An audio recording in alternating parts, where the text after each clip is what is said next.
ఇప్పుడు పంచగట్టుకుని మంచిగా రాజశేఖర రెడ్డి లాగా ఉన్నాడు, ఆయన తీసుకొని పోతాం, అసెంబ్లీలోకి తీసుకొని పోతాం. మైక్ ఉంటుంది, కుర్చీ ఉంటుంది, ఆడ స్పీకర్ ఉంటాడు, అంతా మేమే, స్పీకర్ మేమే, ఎమ్మెల్యేల మేమే, ముఖ్యమంత్రి మేమే, అందరమే. అక్కడ అడుగుతాడు, అయ్యా 3.5 లక్షల కోట్ల రూపాయలలో నా ముదిరాజు కూడా 30 లక్షల మంది ఉన్నారు, ఎంత వాటా ఇస్తున్నామని రాష్ట్రం ఓడిపోయే విధంగా ప్రశ్నిస్తారు.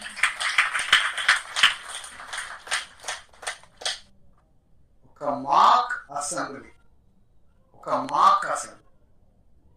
మాక్ అంటే ఏంటి? మోడల్.